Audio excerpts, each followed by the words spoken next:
Welcome to Healing Lives with Corey Gilbert, a podcast sponsored by the Healing Lives Center. Discover how to love and lead your family well and biblically. God created sex, marriage, and the family for our stewardship, growth, and benefit. My heart and passion is to teach, train, educate, and disciple Christians that want strong marriages and families. The Healing Lives Center has been serving Christians since the year 2000. Its mission is to be a center for sex, trauma, and marriage education and transformation, where we offer counseling, coaching, courses, and speaking services to you, your church, or ministry. Check us out at healinglives.com. In the past episode, this last episode, I was able to share with you the presentation I did at a conference entitled the Biblical Sexual Ethics and Integrity Conference for Parents. In this episode, I'm actually joined on stage with my host at the conference, Julia Garrison, as we answer questions from those that were present. If you have questions, even listening to this, would love for you to email them to me at questions@healinglives.com, and would love to hear from you. So join us as we answer some tough questions. So I'll welcome you back to the stage, Doctor.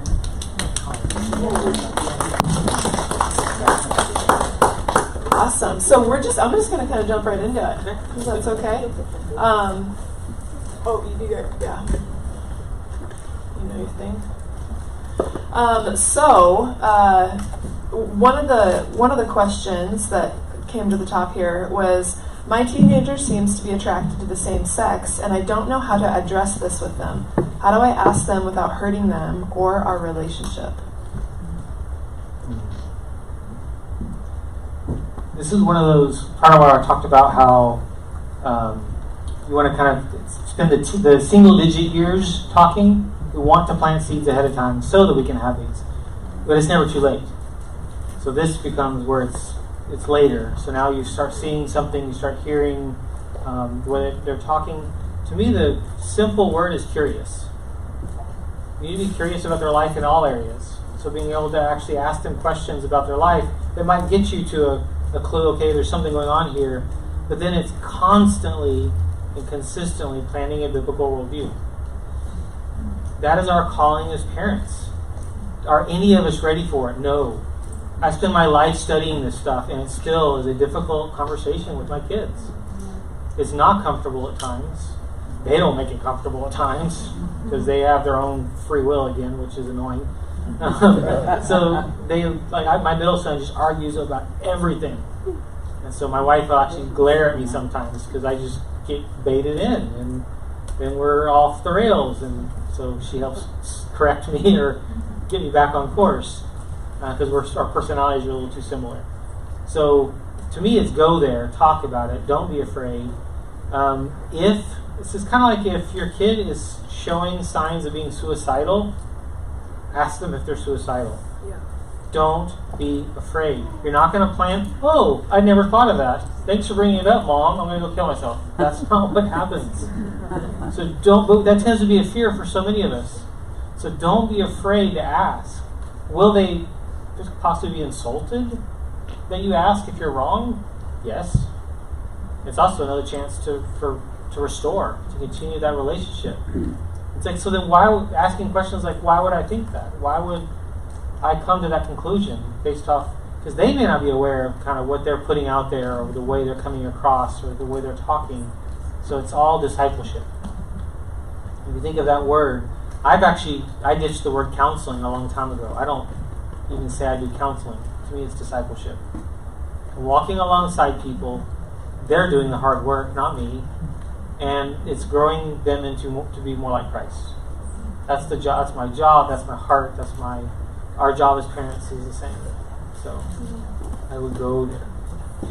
And something that highlights to me in this question is seems to be attracted. Mm-hmm. So one of the things around this I'm, if anybody's heard of cognitive behavioral therapy, CBT, so we talk a lot about what we call cognitive distortions, and there's typically 15 are the most common. One of them's called catastrophizing, another one's called jumping to conclusions.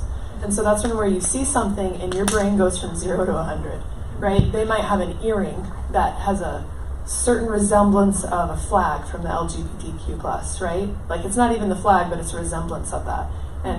Or there's some kind of cue or indicator that you have seen or deemed into the group of the other, right? which we know is not what we need to believe. It's our people, right? But in your brain, you might think, okay, that's an indicator of this thing, and your brain goes from 0 to 100 of catastrophizing. Oh my gosh, they're going to do this next, and these conversations are going to happen, and then what about this? And you get so worked up in your own, and not just parents, we do this as peers, we do this as family members. I remember I saw a picture of my niece like 5 years ago, and I went through this whole narrative in my head when it was literally a joke between her and her girlfriend, like her friend, right? That was a girl. And I was like, like, and I teach this stuff, and I got caught up in it. Another one's jumping to conclusions, which is similar, where it's just, it's saying, it's again going from, I see this, and so then therefore we're going to jump all the way over here. It's like that Candyland game, right? Where you're like, ding, ding, ding, slide all the way down to the bottom. We've come to a whole different place that's not even based on the evidence that you're seeing. So that would be one thing that I would say, is sometimes that keeps you from having conversations because you've created a whole other reality, imagination land up in here, right? When your kids just maybe experimenting or like trying new colors or trying new things. And I'm sticking to the word color, but I hope you know it's more than that. And then one other thing I want to add to this is, my question is what's keeping you from asking the question? And one of the things that I wonder if you have to sit with, any of us have to sit with, when we see something in someone else that we don't want to talk about. This isn't just same-sex attraction, it can be a plethora of different things. And what is it that's keeping us from asking? And one of the questions I wonder is, do we think it's somehow our fault? Right? Or will it prove something about our relationship that I don't want to have proven? Right? And that might keep us. And I just want to let you know, especially when we're talking about kids, they are attuned to your body. They are attuned to you more than you can possibly fathom. They read and understand and pick up on things that aren't coming from your verbal. That they're picking up on other stuff. And so again, like I said last night, you might be dealing with your own junk, and it might be about you, but they're picking it up. And kids are what we call egocentric. They will take everything from their environment and say, this is about me. That's why when divorces aren't about kids, and again, no shame on the person who is divorced. God doesn't like divorce, right? Not the person, right? We have love for that, of the person. Kids walk away thinking, it was my fault, mom and dad got divorced, right? Not all the time, but that's an example that's heard a lot. Again, because kids are egocentric. They're meant to do that. That's how they're wired. Granted, it's part of parents' job to help them get out of that, right? But I don't know if you'd add anything else. Well, so what you just said, kind of paying off that, is it your fault? I would say yes. But then what do you do with that? Well, the best, I think, most freeing things I ever heard was from Dan Allender, where he basically said every single one of his parents failed. And we actually admit that we fail. It's much more redemptive than acting like we know it all and that we're the cup of tea, wherever. Like, no, we fail. Like, so admit it. What's the best gift I can give my kids? Be teachable. Let them say, I'm sorry. That's some of the ways, especially when they're older teens, one of the best ways we can mentor them is to actually be able to learn from them. Mm-hmm. And to say, I'm sorry, I failed. I was too harsh there. Or, man, I was way too soft there. And be able to show my parents' generation was the generation of almost like perfection. So kids were rejecting, well, I can't be perfect like them, so forget you and your God. I'm very much about this transparency of my kids know my failures, they know my hurts, they know me, as kind of mentioned last night even. Mm-hmm. It's so critical. Do they know everything? No, the highlights. And that's where I think we use those redemptively to lead them. We're going to fail. And so own that, where I missed this. I deal a lot with sexual abuse, and it's like how many parents live the rest of their lives in absolute beating themselves up for, well, I should have known. You didn't. There's actually no way you could have, most likely. So, wrong road to go down. Versus, I was meant to be their protector and I failed. I surrender that. And I have this beautiful gift of a Savior. Mm-hmm. And I don't have to stay there. Because I am in process too. Which I think is such a cool thing. I'm growing just like they're growing. Which is why our first kids are an experiment. Right? I'm glad you're here. And I don't think I could say the things that you say. I don't have children. How do I foster, next question, how do I foster our son's gentle heart without making it sound like he isn't created perfectly as he strives to enter what society says he should look at? I'm going to say that one more time. Where did it go? Oop. How do I foster our son's gentle heart without making it sound like he isn't created perfectly as he strives to enter what society says he should look and act? I mean, to me, that's the beautiful thing, his gentle heart.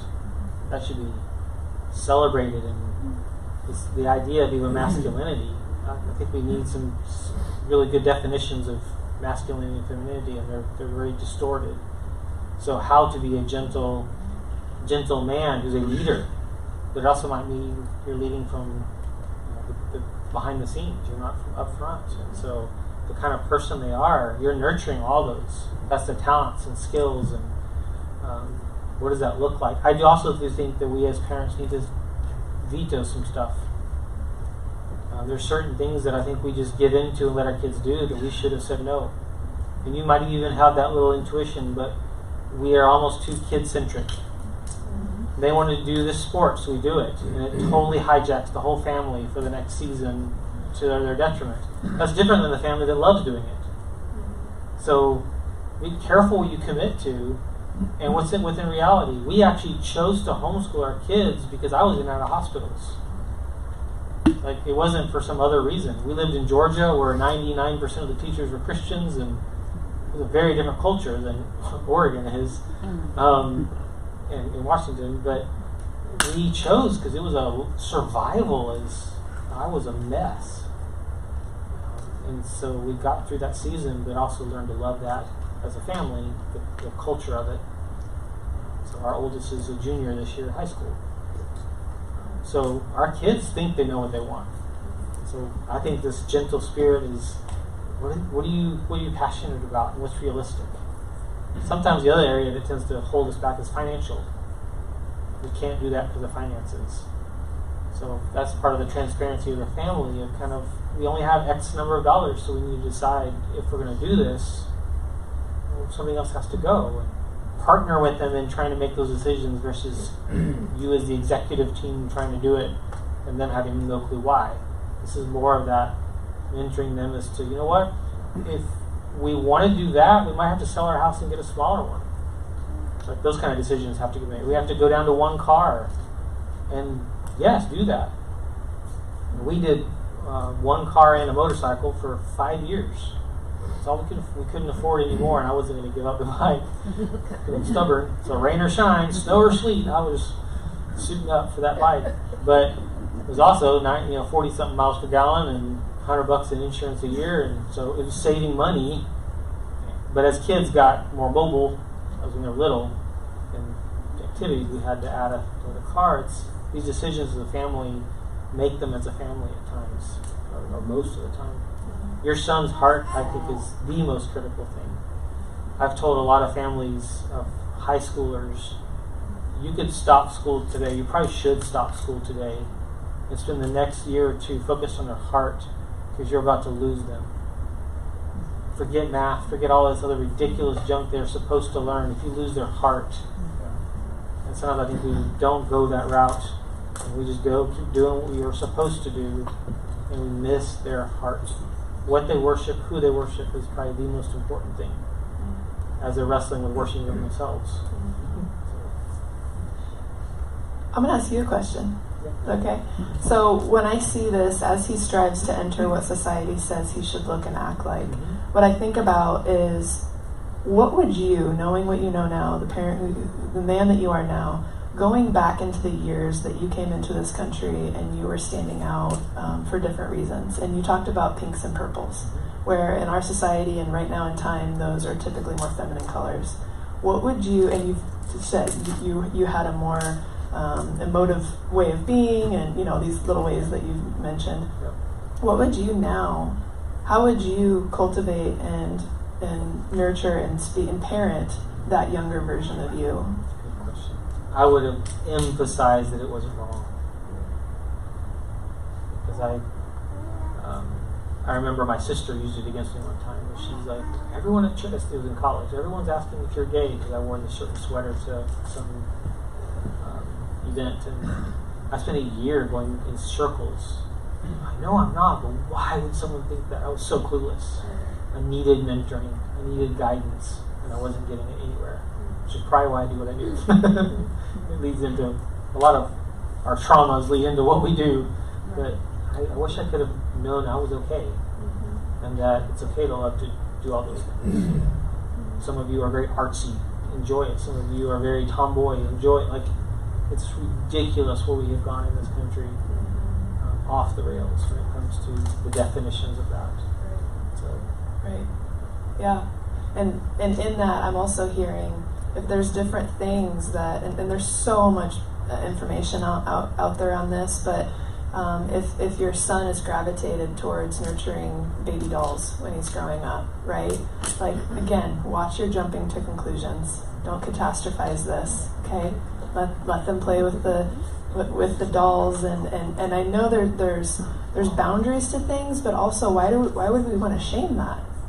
And then they get older and we get mad at husbands and fathers for not nurturing. You know, it's like how, you know, that's just one example that's kind of popped into my head. Even in seminary, I had an apartment at one point. I painted my room purple and had a Little Mermaid water around it. I had issues. But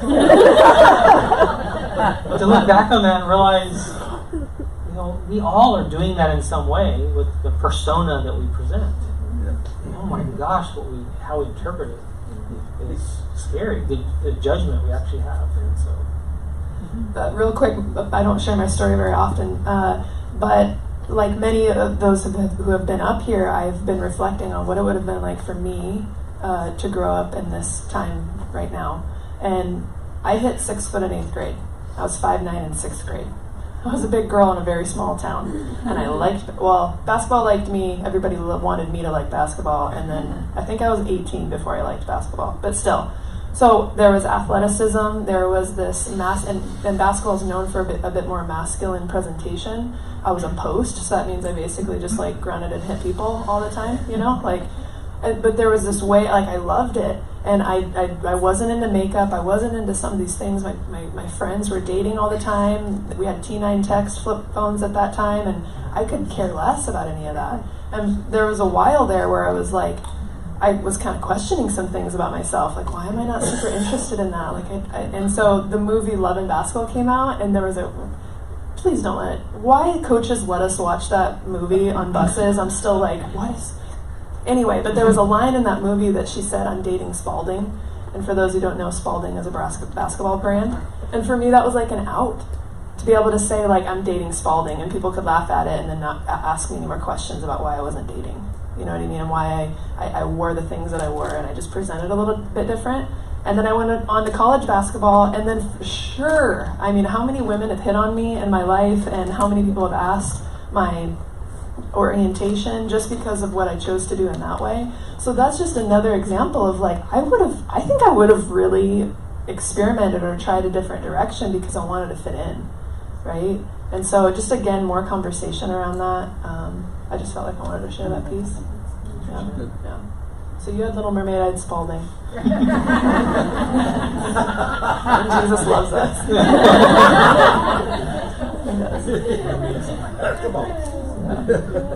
I am the only next question. I am the only relative invited to a very small non-church marriage ceremony for a 20-something in an alternative lifestyle.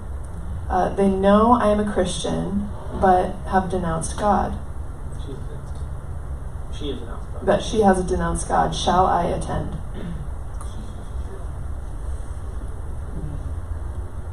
So my journey with this has always been, marriage is, going to a wedding is you affirming the union.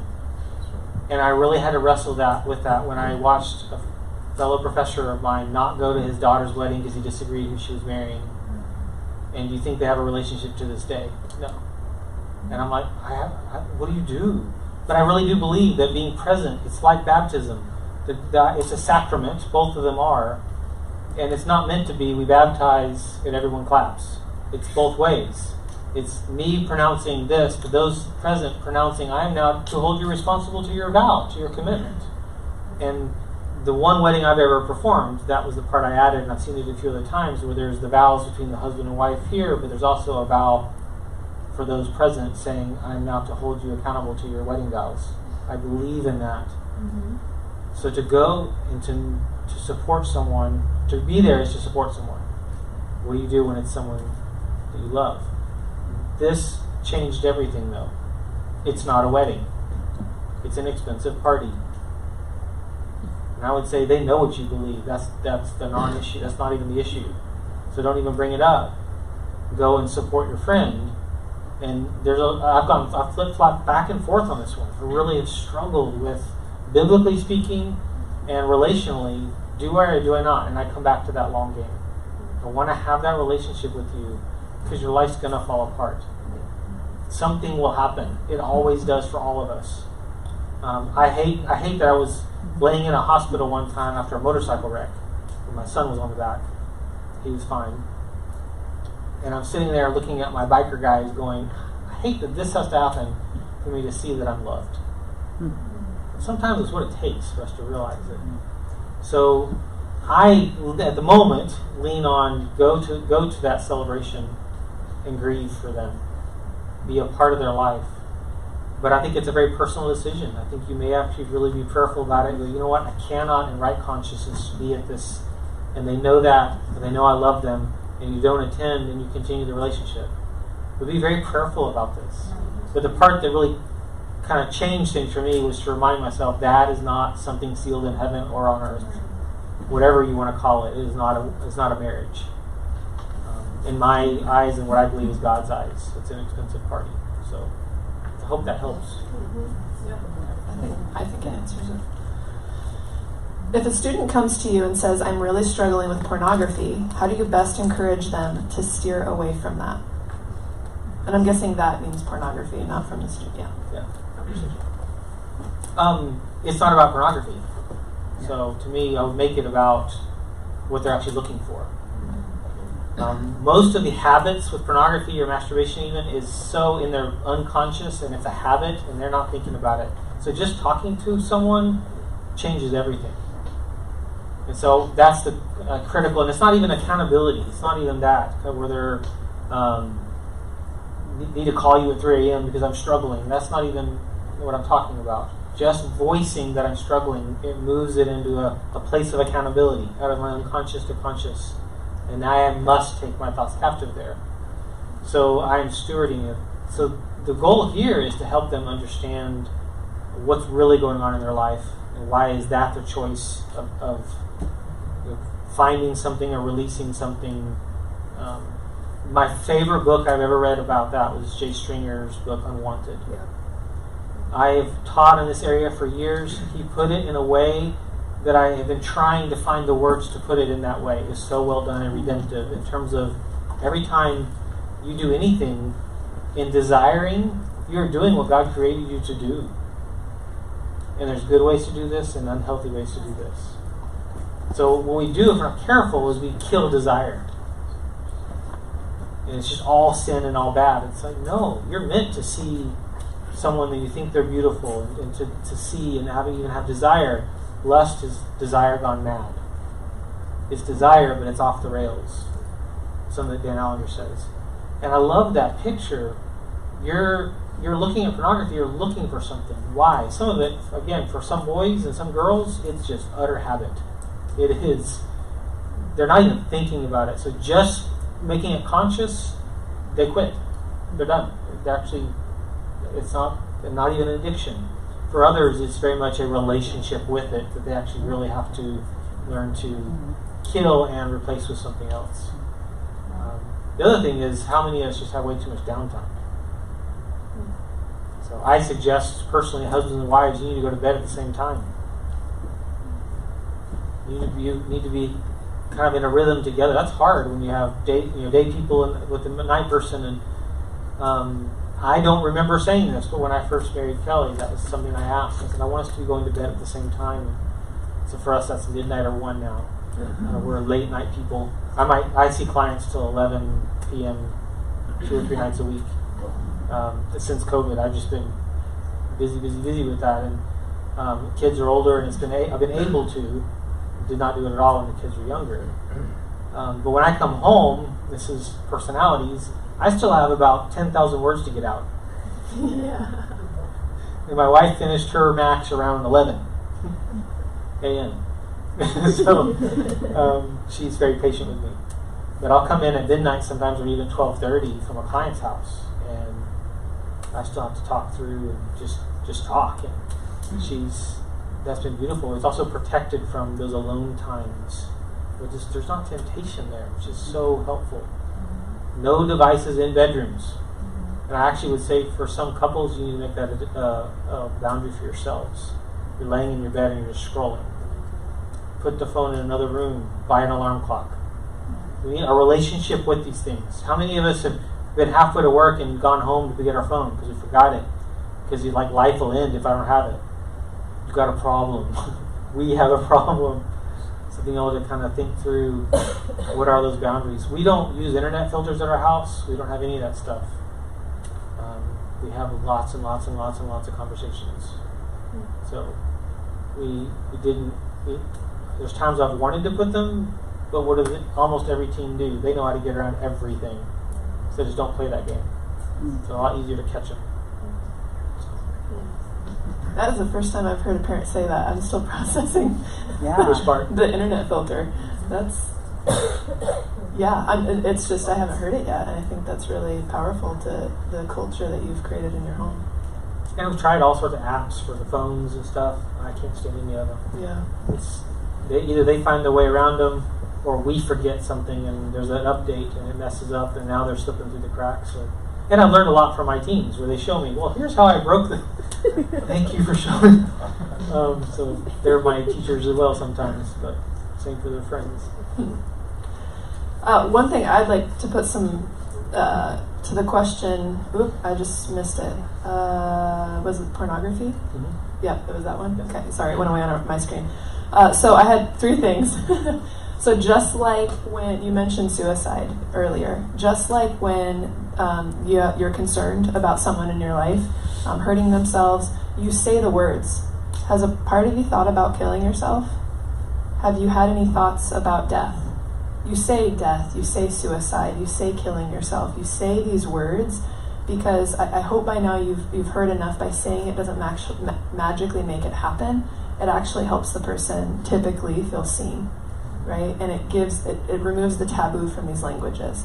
So when we're talking about pornography, and this is where I'm a little novice about age-appropriate conversations, and we're going to talk about that more, but use the word masturbation. If that word makes you cringe or it's hard to say, go in front of your bathroom mirror and say masturbation. Masturbation. Like, I'm serious, like get it out so that when you're saying it to the youth or who you're around, right? Does masturbation make you feel good when you've had a stressful day? Right? Like, talk about it. Use these languages so that you're not like, just masturbation. Right? You know that thing?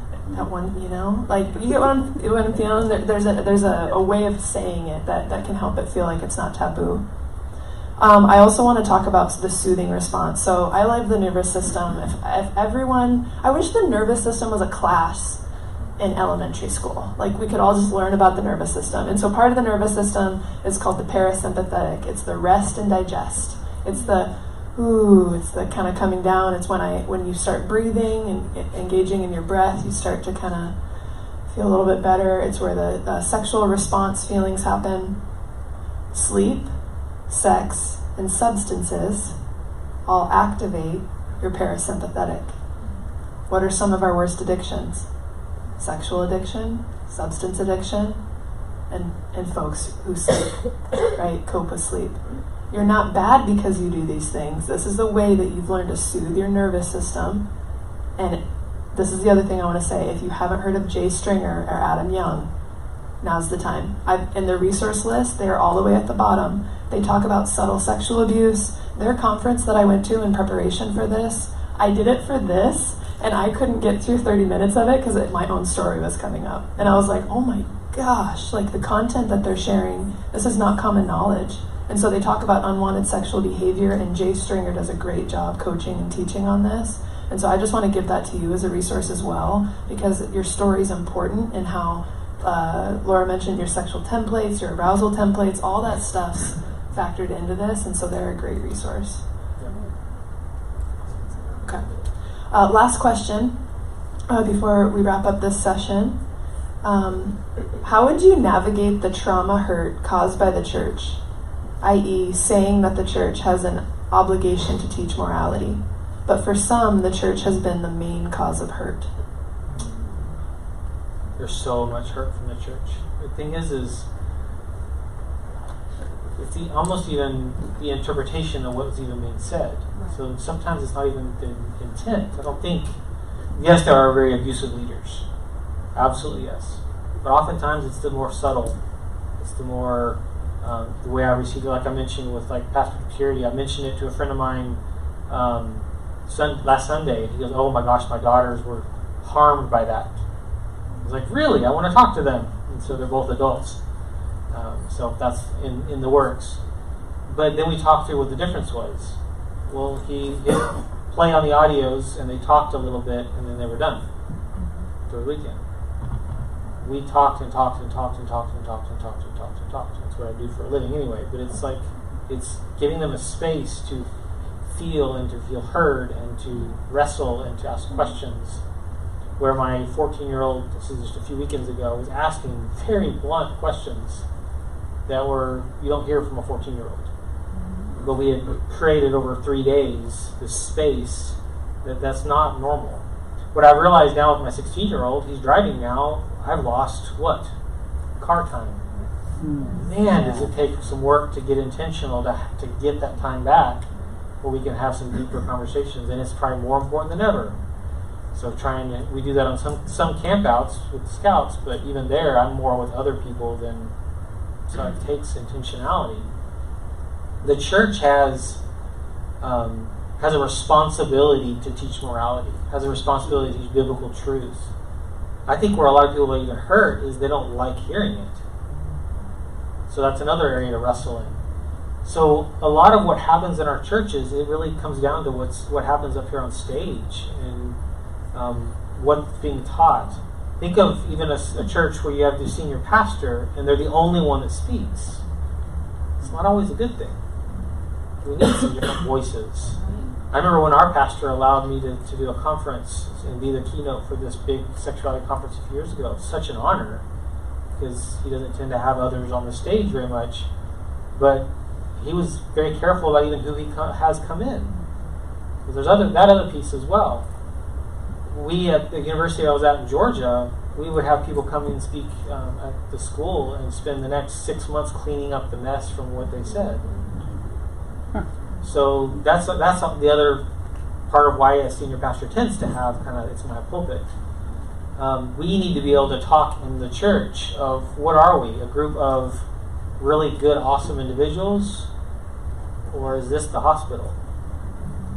This is the hospital. This is where we need one another. We need community. We need communion. We need to do life together.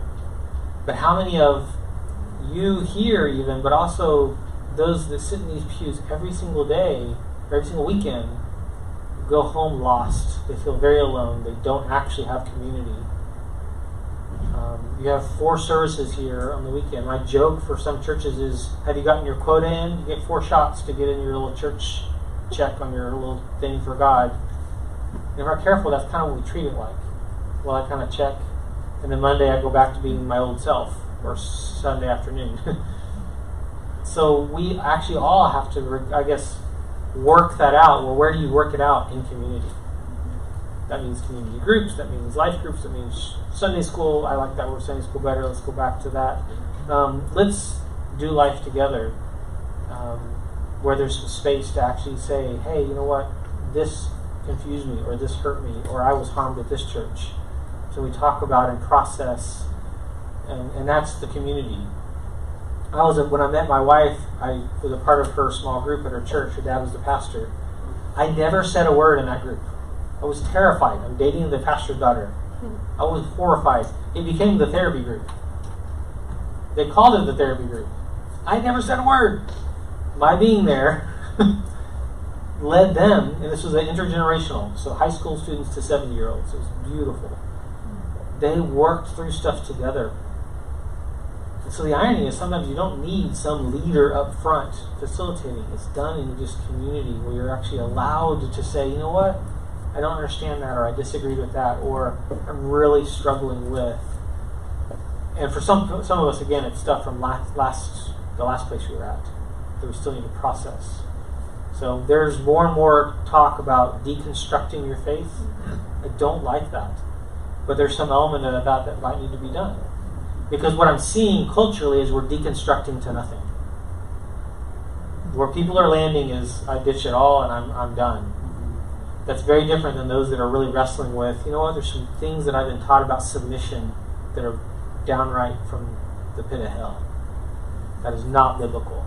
There's some things I've been taught about marriage, or taught about who I'm supposed to be as a mom or dad or husband and wife, that I need to undo. And so I need to learn. So like you mentioned, this conference should be a week-long. I teach at Corbin every fall a human sexuality class, and I can't get more in there. And what used to be a one class period on homosexuality is now 6 different class periods, looking through all these things. It's gotten more and more difficult and to wrestle with and do it again. It's a weird context being in a college, but my kids have been to that class when they were in single digits. So I'm speaking to college students, but it's like, I want to talk to your kids. When I speak at youth groups, I always ask, can the middle schoolers be a part of it? And most of them don't want that. Oh, they're too young. I was like, they're too young for me to talk to them about this that we talked about today. But you send them to where? Where they're teaching them? Wow, that's scary. And what I presented earlier this morning, I've done that at some churches, 2 middle school groups. And it's been really cool to listen to their breakout groups afterwards of like the best conversations they've ever had, but also the most revealing of, wow, they're struggling more than we realize in middle school. This needs to go back further, which we'll talk about this afternoon, to elementary school. Can I ask a question? Is it possible to audit your classes online? Is it possible to audit your classes online? I said it for the I'm not in the registrar, so I have no idea. You have to talk to Corbin. Yes, you can audit, but they're not online. They're in person right now. But I actually do have an online version of that class, kind of tied with my book, Going Beyond the Talk, that I built to be for teenagers and parents. That's, if you homeschool, it can be a homeschool credit, kind of a health credit, that walks through a biblical view. The way I teach the class is a theology of masturbation, a theology of contraception, a theology of singleness and marriage, or singleness, a theology of dating, all these kind of, what is your belief system? Is kind of the model I've been teaching this for the last, I guess it's my 18th year. So that's available on my website. You know, and you saying that, there's a couple points I want to make before we release for lunch, and that's when you say it started out like this and then now we're at this 6-hour course, right? I want to say that tells me that people are hungry for something, right? And so I thank you so much for being here, because as I've grown, especially the last 9 months, I just encourage you not to get tired of this topic. When you see things about that ideologies that you're not about, or things that you're not about, just watch yourself going, oh, God again. I don't want that to happen, right? Because, again, it's the message of, it's not understanding or maybe fully grasping the fact of there's hunger out there. And this topic needs to be talked about, and needs to be talked about in a gentle way. And even if it might be something that you're hearing a lot of different times, instead of having like I just don't want that around me, right? Just notice, man, there's some hunger here, right? And there's maybe a different way I can approach this, even within myself, even when no one's around. Just watch how you think about these topics, right? There's a lot of free stuff out there to digest, and careful who you listen to. I have a podcast where I'm reviewing different things and interviewing people, and a few months ago I did one on gender ideology. It's a little book that from an English author who really does a good job of walking through the queer theology and how do we get here, and tying it to CRT, critical race theory, and all these pieces of the history that I was clueless about. But it finally, again, started making sense. I'm about to do one on the Nancy Pearcey's book, Love Thy Body. because it's so important, but most of us are not going to give the time to study it in the way that we have at all. You don't have that time or even want to open that door. That's okay. My wife doesn't like this topic or want to go into any of it. Yet she reads the weirdest, she loves literature and reads the weirdest books that I just don't even understand. So, that have all sorts of weird stuff in it. And we have our different passions and giftings. My professor, Doug Rosenau, one of the things he talked about in the Institute for Sexual Wholeness was to be missionaries for sexual wholeness. And so he really called us out to be someone that's going to spend my life teaching and leading in this area. That's not going to be most of yours. That's okay. So what's yours? You're going to have, I would say you do have a gifting in an area that's probably your thing, where you could actually be doing more of that, which would be important. Now, someone before in the break asked also about what is the difference between homosexuality and transgender. I think we might have to circle back to that. Okay. I got to release you guys for lunch. Okay. But that is something I think we can circle back to and maybe the age appropriate. Yeah, absolutely. Thank you so much.